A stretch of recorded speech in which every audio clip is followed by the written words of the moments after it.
مریم اورنگزیب جنا ہاؤس کے دورے کے بعد اس وقت میڈیا سے گفتگو کر رہی ہیں اور اس کی سازشیں بے نقاب ہو جائیں. اس شخص نے اپنے گھر بیٹھ کر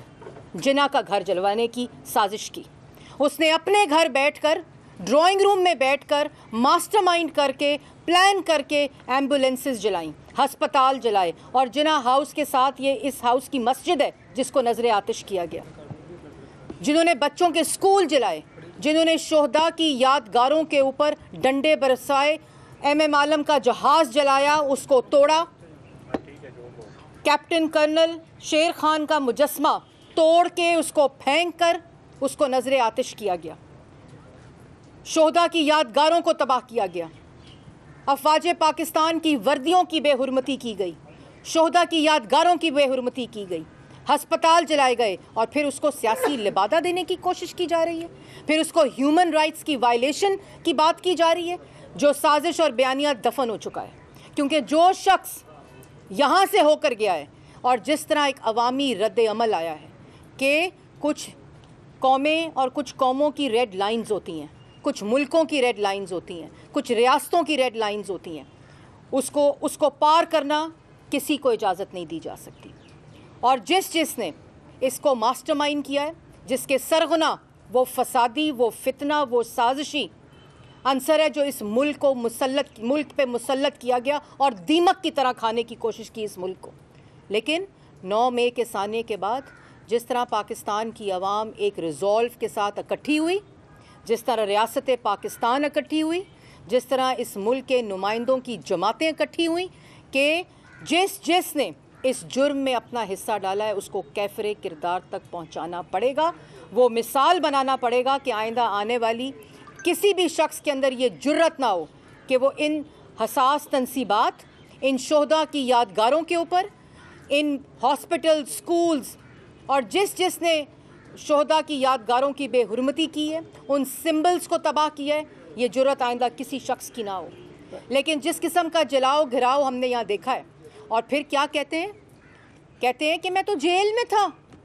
میں فتنہ, فساد, انتشار, نفرت پھیلا کر, ماسٹر مائنڈ کر کے, اس کو پلان کر کے, اس کو ایگزیکیوٹ کر کے, اس کو اپنے لوگوں کے رسپانسبلٹی اور ذمہ داری لگا کر تباہی کہاں کرنی ہے, کس بلڈنگ کی کرنی ہے, کس شہداء کی یادگار کے اوپر ٹارگٹ کر حملہ کرنا ہے, اس کو جلانا ہے, یہ ذمہ داریاں میں سب کی لگا کر, تو مجھے تو کچھ پتہ نہیں کہ کیا ہوا. اور اس کے بعد کہتا ہے وہ کارکن جو آج بچے اس نفرت کی آگ میں اس نے پھینکے اور جھونکے ہیں, آج وہ ان کے والدین عدالتوں کے باہر بیٹھے ہیں جو اس کی نفرت کا نشانہ بنے ہیں. اور پھر کہتا ہے یہ تو ان کارکنان نے کیا ہے. اور کل موصوف فرما رہے تھے وہی فتنہ اور فسادی, وہ سازشی 9 مئی کا ماسٹر مائنڈ, وہ یہ کہہ رہا تھا کہ میڈیا کی رسپانسبلٹی ہے, یہ میڈیا کی غلطی ہے کہ میری ٹوٹی ہوئی ٹانگ جو ٹوٹی نہیں تھی اس پہ پلاسٹر ضرور چڑھا تھا, وہ دکھا کر میرے پہ حملے کی خبر ڈال کے, مجھے مارنے کی خبر ڈال کے میڈیا کی وجہ سے. لیکن موصوف اپنی ہر ٹویٹ کے اندر AI آرٹیفیشل انٹیلیجنس کی بنی ہوئی خواتین کی تصویریں لگا کر یہ اشتعال انگیزی کرتے رہے, اور اس اشتعال انگیزی کے پیچھے ذہن سازی تھی, وہ منصوبہ بندی تھی جو زمان پاک میں بیٹھ کر بنائی گئی, اپنے اس گھر میں بیٹھ کے بنائی گئی کہ تم نے جنا ہاؤس کیسے جلانا ہے. اور اس کے بعد اتنی شرم نہیں ہے, اتنی حیا نہیں ہے کہ کہتے ہیں کہ جو خواتین جیلوں میں ہیں